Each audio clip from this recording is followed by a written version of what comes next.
Ce message vous est présenté par l'Assemblée chrétienne Le Tabernacle. www.letabernacle.net. Je suis allé avec mon épouse faire une mission à La Réunion, l'île de La Réunion. Et j'avais donné ce message. J'en parlais avec mon épouse et je disais, il serait peut-être bien.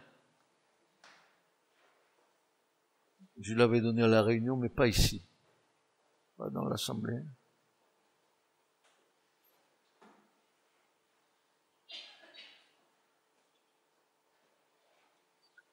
N'est-il pas quelque part dans l'Écriture que les îles auront le nom de l'Éternel?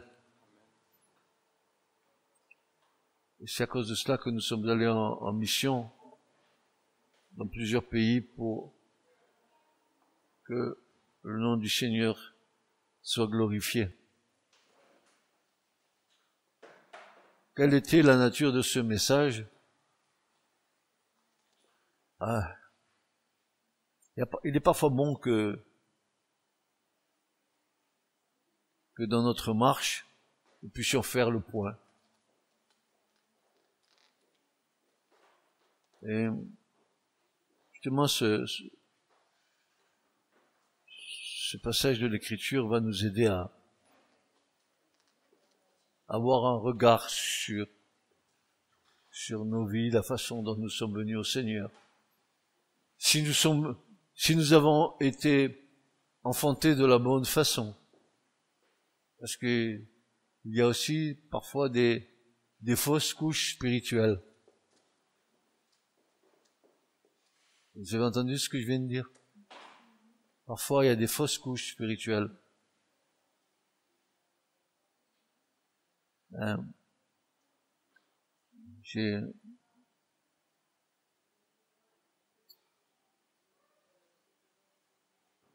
J'ai pris comme base du message le prophète Osée.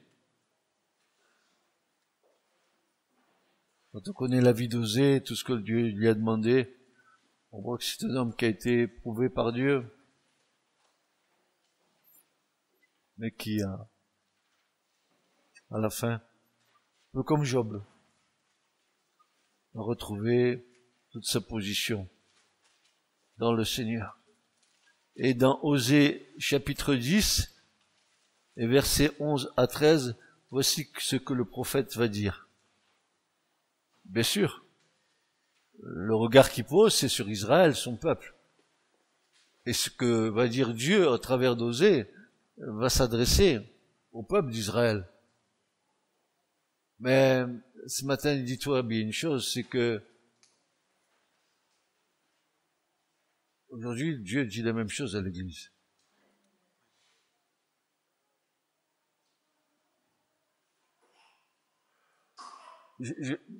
Permettez-moi de dire que je ne comprends pas vraiment. Je n'arrive pas à comprendre que ce qui a été tiré du côté percé de Christ, on en ait fait ce qu'on en a fait.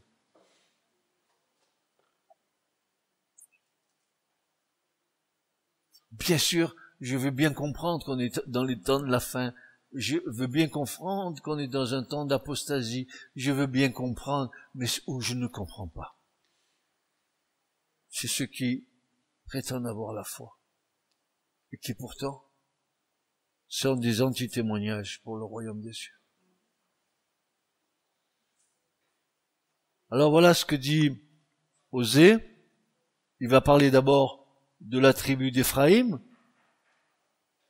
D'Éphraïm, c'est 10 tribus qui se sont séparées de Juda et de Benjamin, qui sont montées vers le nord, qui ont fait n'importe quoi. C'est pour ça qu'elles sont jusqu'à aujourd'hui ces 10 tribus dispersées sur la terre entière et n'ont pas encore retrouvé leur lieu d'habitation, c'est-à-dire la terre d'Israël. Et Osée va dire, Éphraïm est une génisse dressée qui aime à fouler le grain. Mais moi, je m'approcherai de son beaucoup, j'attellerai Éphraïm, c'est-à-dire je lui mettrai le joug, Judas va labourer, Jacob hercera. Et le prophète continue, il va dire ceci, semer selon la justice, et si tu sèmes, tu dois récolter. Et l'Écriture dit, moissonner selon la miséricorde. Et voici que le prophète dit, défrichez-vous un champ nouveau. Il est temps de rechercher l'Éternel jusqu'à ce qu'il vienne et répande pour vous la justice. Vous avez cultivé le mal, moissonné l'iniquité, mangé le fruit du mensonge, car tu as eu confiance en ta voix.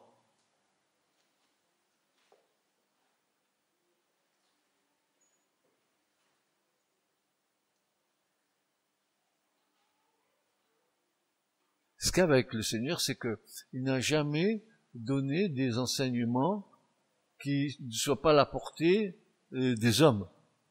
Quand il était au milieu d'Israël, son peuple, il a donné beaucoup de paraboles qui étaient en relation avec l'agriculture, avec ce que les hommes faisaient pour leur faire comprendre les choses du royaume en haut. Et comment pourrions-nous comprendre un autre langage que celui du bas quand nous n'avons pas l'Esprit de Dieu pour comprendre celui du haut?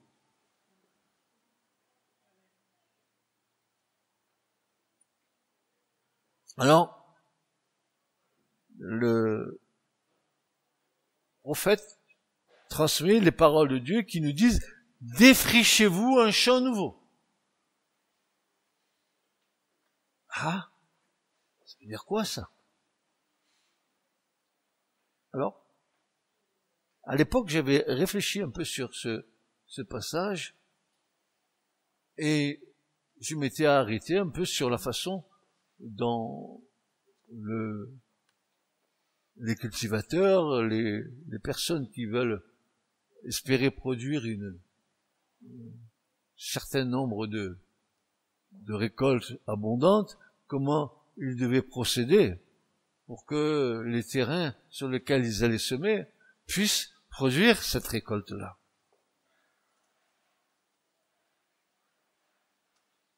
Défricher, c'est-à-dire travailler à rendre le terrain cultivable, le rendre propre à recevoir la semence.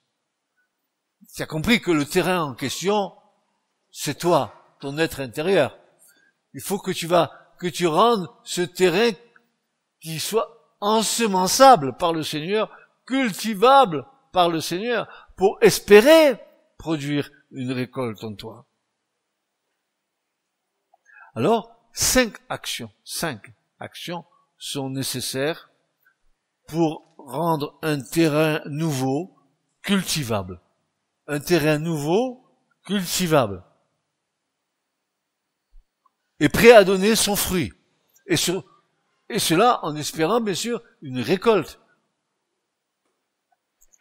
Comment rendre notre être intérieur, comment rendre le terrain que nous sommes cultivable en espérant une récolte, une bonne récolte, un bon ensemencement. Comment faut-il faire pour que nous soyons prolifiques dans les choses de Dieu, que rien ne puisse s'opposer à ce que la semence qui va être semée par le Seigneur puisse produire quelque chose à la gloire de son nom.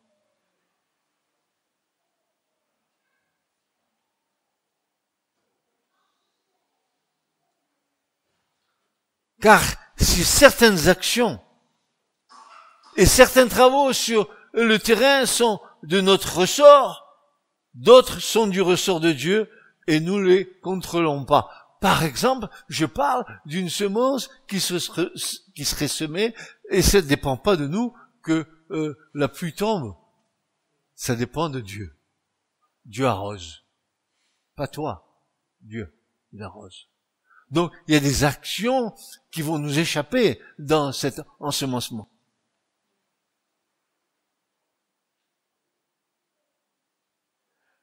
La première action, j'aime bien ça.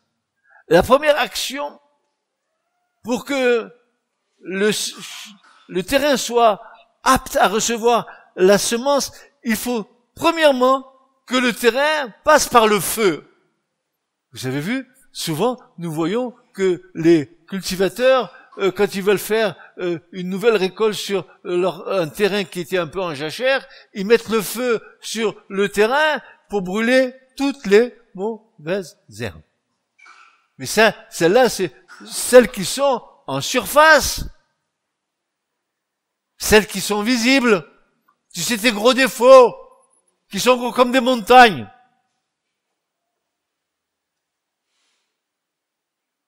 Mes gros défauts, qui sont gros comme des montagnes.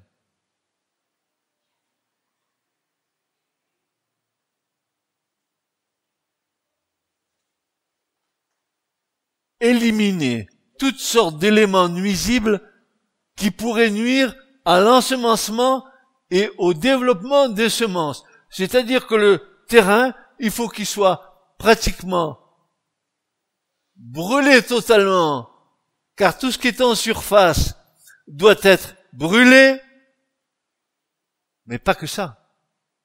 Ça, c'est l'iceberg que tu vois. T'as bien compris que tout ce qui est caché dedans, il va falloir faire autrement, hein, que de brûler.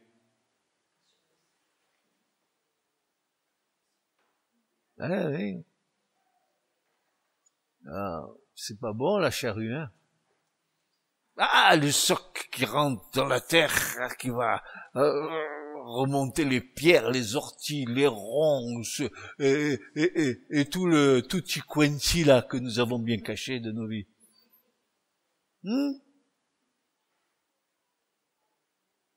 Il est évident que les ronces, les épines, les racines mauvaises, toutes sortes de pierres doivent être ôtées du terrain, c'est-à-dire de nos cœurs incirconcis.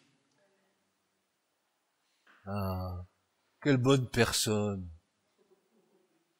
Oh, quelle est bonne cette personne. T'as pas vu son cœur comment il est? Il est dur, elle est bonne, bon, jusqu'à un certain point. Après, c'est dur, c'est même très, très dur. Pourtant, elle paraît, non, elle paraît. Ne vous fiez pas à l'apparence, dirait Jésus. Mais jugez selon ce qui est juste. N'est-ce pas? Alors, les épines, les racines mauvaises, toutes sortes de pierres doivent être ôtées du terrain, c'est-à-dire de nos cœurs incirconcis. Le Christ nous en donnant le sens profond dans la parabole du semeur. Ces types de mauvaises herbes sont un empêchement à ce que la semence du royaume puisse atteindre sa plénitude. Souvenez-vous, frères et sœurs, qui connaît la parole de Dieu? Qui a lu au moins une fois la Bible dans sa vie? Qui a lu les évangiles dans sa vie? Qu'est-ce que Jésus a dit? Alors le semeur, il est venu. Le pauvre. Tu sais à quelle heure il se lève, le semeur? Ouais, c'est pas des feignants, les semeurs. Ils se lèvent de bonne heure, hein? Et ils sèment la semence, ils la jettent. Tu as vu comment tu jettes la semence? Tu jettes comme ça, mais tu sais pas où ça tombe, hein? Et Jésus dit, mais voilà. Il est venu, là, jeter la semence. Manque de chance. Cette semence, elle est tombée sur des pierres, sur des rochers, et la semence, elle n'a pas pu prendre. Parce que dès que le soleil s'est levé, et comme la semence n'a pas pu prendre de racines, parce que c'est du rocher, c'est des pierres, le soleil va brûler la semence. Ça veut dire que le cœur, il est tellement dur, que la semence ne prend pas dans la personne. dur, endurci par le péché. Je fais ce que je veux. Ah, mais il n'y a pas que les pécheurs qui parlent comme ça. J'en ai entendu des chrétiens parler comme ça. Moi, je suis avec Jésus. Tu es avec ou Jésus est avec toi? C'est une différence, tu comprends bien. Et moi, voilà. Moi, je suis avec Jésus. Et rien ne peut m'arriver. En théorie, oui. Mais en pratique, c'est quoi? Si le péché est dans ton cœur, tu crois que Jésus est avec toi? Si tu prétends être le tabernacle de Dieu, et que ton cœur est rempli par le péché, tu crois que Christ est avec toi? Crois-tu que tu es le tabernacle de Dieu? Parce que Paul dit que celui qui corrompt le temple de Dieu, Dieu le détruira. Ton cœur incirconcis, il faut qu'il devienne circoncis. L'incirconcision du cœur, c'est quoi? Un cœur, c'est une image. Pardonnez-moi, ça peut être le sexe d'un homme, le repli du sexe de l'homme, où toutes sortes de pourritures viennent. Parce que c'est ça, on est obligé de se laver, parce que dans les recoins, mais la femme c'est pareil, hein. Dans les recoins, il y a toujours des saletés. Pourquoi croyez-vous qu'Israël, ils font la circoncision? Savez-vous qu'en Israël, c'est le pays au monde où il y a le moins de cancer d'utérus? Le savez-vous? Pourquoi? Mais pourquoi? Parce que les mâles sont circoncis. Et il n'y a pas de transmission. Et dans nos pays à nous, c'est quoi? Allez-y, vous allez voir. Les statistiques. Alors, le cœur incirconcis veut dire que nous devons ôter le prépuce de nos cœurs. Ça veut dire que cet endroit où le péché se camoufle, il faut circoncire. Alors, je vous ai pas dit d'aller vous faire circoncire, hein. Ne commencez pas à dire ce que je n'ai pas dit, hein. Maintenant, si vous voulez aller, allez-y, hein. Mais moi, c'est pas mon problème.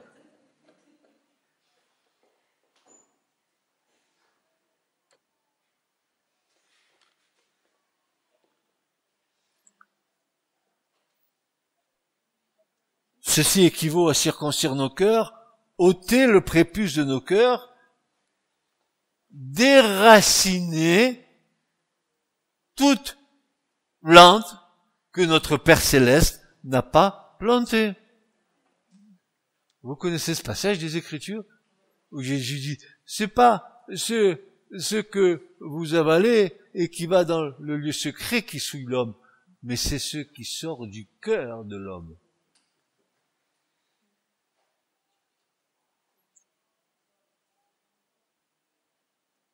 Ôtez toute souillure dans les replis les plus intimes de nos cœurs.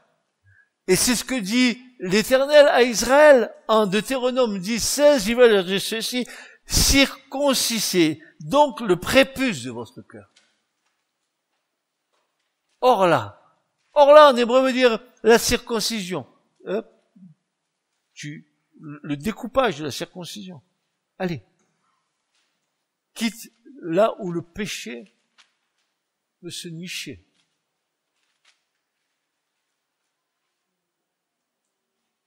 C'est-à-dire, enlevez toute impureté et souillure de votre esprit, ou domptez vos passions déréglées.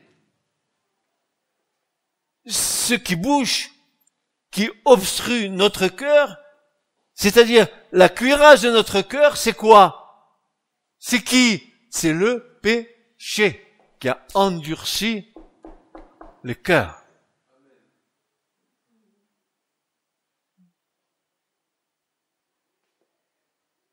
Oh, que l'homme est stupide. Depuis que l'homme a péché, il est plus que stupide. Il est ignare, il se croit intelligent. Il se séduit. Ah, sans mentir, si ton ramage se rapporte à ton plumage, alors tu es le phénix des hôtes de ces bois. À ces mots, le chrétien, ne se sentant plus de gloire, et pour montrer sa belle voix, il ouvre un large bec. C'est plus une bouche, c'est un bec.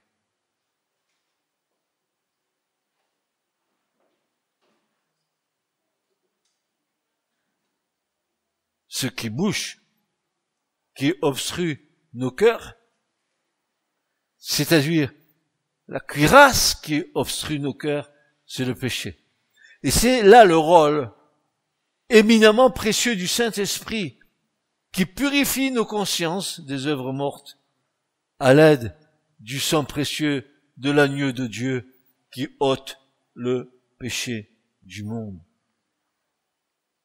Les péchés qui ont produit en nous la mort spirituelle et qui font de nous des morts vivants. Nous sommes des zombies. Morts vivants. Quand nous ne sommes pas avec Dieu, nous sommes morts. Ah non, mais non, je m'en vais en vacances demain. Ouais, je sais que tu t'en vas en vacances. Tu vis selon la chair, mais tu es mort selon l'esprit. Tu n'es pas en communion avec ton Seigneur, de celui qui t'a créé.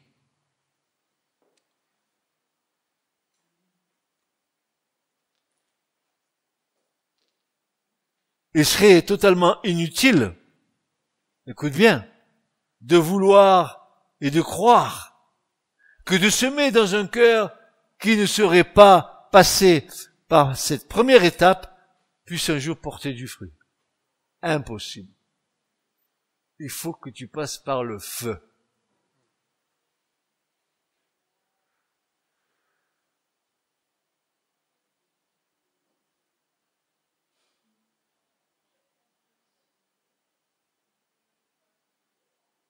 Dieu est un feu dévorant. Un feu. Ah, je ne sais pas quel Dieu tu connais, quel Jésus tu connais, je ne sais pas. C'est à toi de le savoir. Mais tous ceux qui l'ont vu glorifié, ils sont tombés raides morts de ce qu'ils ont vu. Tellement c'était glorieux. L'homme charnel, l'homme dans la chair, tel que nous sommes encore aujourd'hui, malgré que nous croyons, si nous avions la révélation, comme Moïse a voulu l'avoir de Dieu, Dieu lui a dit non, tu ne peux pas me voir et ne pas mourir. Moïse, tu veux voir ma gloire? Encore un autre qui se prend pour Dieu. Tu veux voir ma gloire? Non. Va dans le rocher, je vais mettre ta main, tu verras, je ferai passer devant toi mon nom. Tu crierais mon nom. Croire uniquement en passant d'une religion à l'autre est la pire tromperie. Ah, je m'en vais de là parce que c'est pas mal, c'est pas bien, mais je vais de l'autre côté, ça va peut-être être mieux. Et je crois que ça c'est suffisant pour dire que tu es converti. Il y a des gens qui choisissent les églises comme des restaurants. Ah, j'aime pas trop cette église parce que on fait trop de soupe ici. Je préfère là-bas où il y a un bon couscous bien garni. Je vais me régaler. Et il y en a qui cherchent les églises pour ce qu'ils vont en retirer pour leur ego, pour leur moi. Oh, c'est bien dans cette église. On tape des mains, on saute en l'air, on fait des cabrioles. Oh, qu'on est bien dans cette église. Il y a un pasteur, il est un peu fêlé. Oh, qu'est-ce qu'on est bien dans cette église. Sauf que tu es pas bien avec Jésus.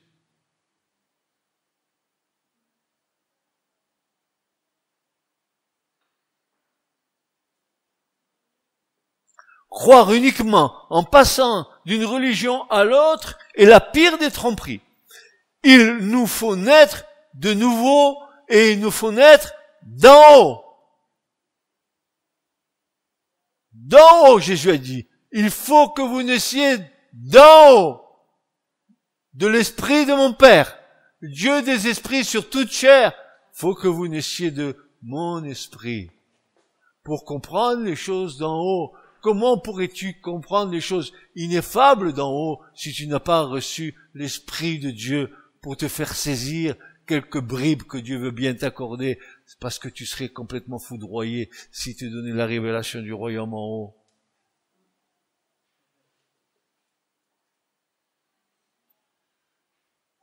Il nous faut naître d'en haut et de nouveau. Naître de l'esprit de Dieu.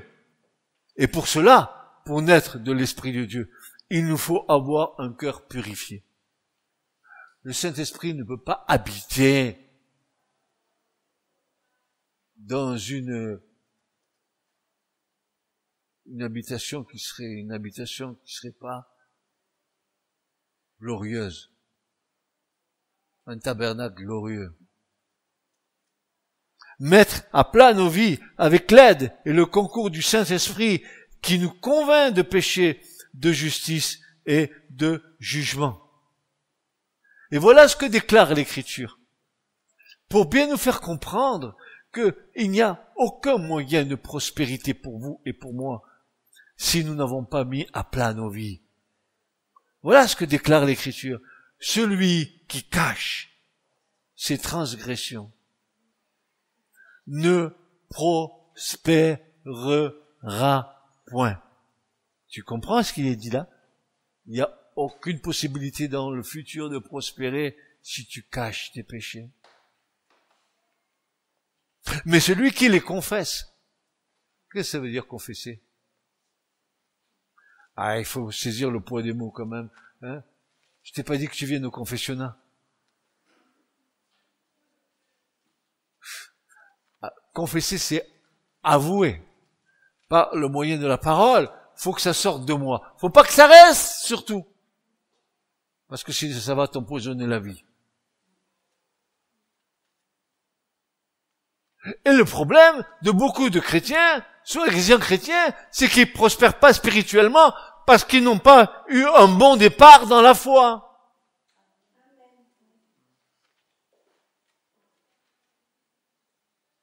La première chose qu'il nous faut accepter, c'est de venir devant la face de Dieu et nous repentir.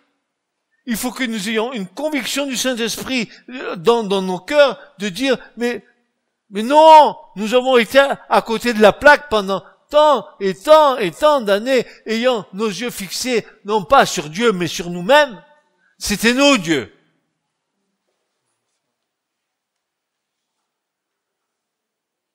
Nous étions notre propre Dieu, notre propre idole.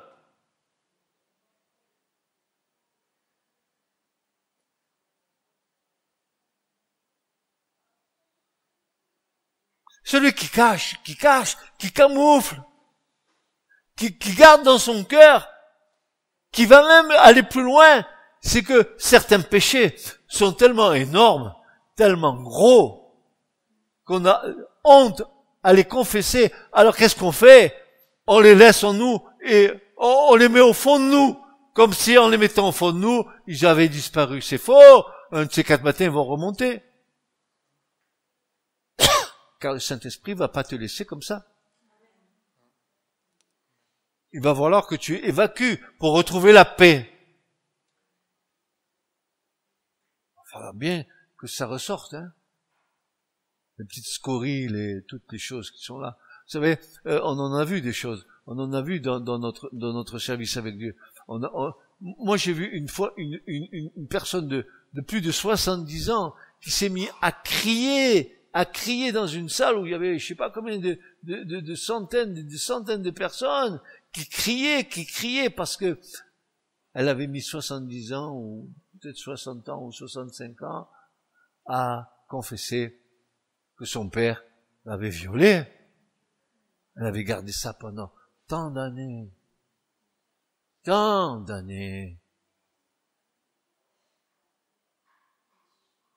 ou que le grand-père, il avait violé la petite fille, et que ça a un impact. Nous avons compris avec mon épouse que quand il y a des choses qui sont de telle nature qu'une jeune fille est violée à 12 ou 13 ans, vous croyez que quand elle sera adulte, elle va s'épanouir dans sa relation avec son mari? Elle va avoir une crainte, une frigidité. Elle a vécu quelque chose et qui l'a traumatisée. Et combien de fois on a entendu ça? Il a fallu prier pour des femmes, pour des hommes, même des hommes violés. Et comme c'est honteux, ils le gardent au fond d'eux-mêmes. Ils en souffrent. Le but du Saint-Esprit, c'est de nous libérer.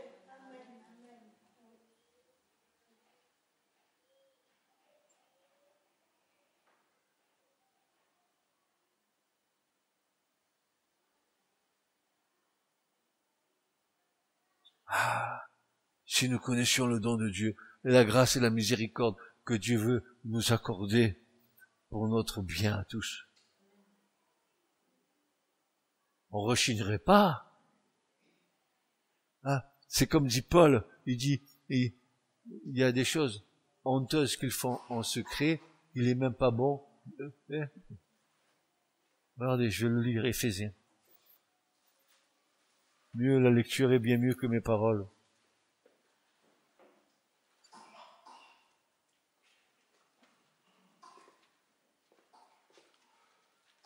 Voilà ce que dit Paul.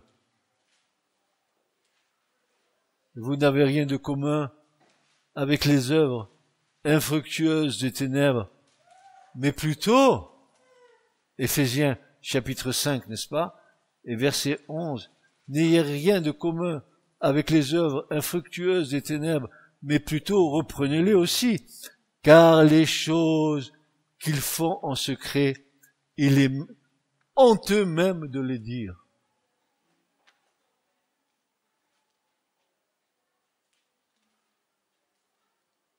Mais toutes choses étant reprises par la lumière sont manifestées, car ce qui manifeste tout, c'est la lumière.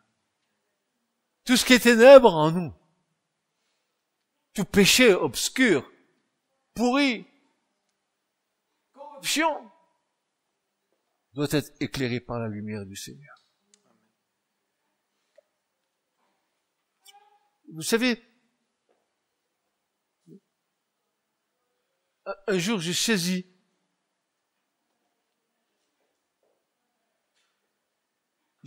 que comment Dieu a fait.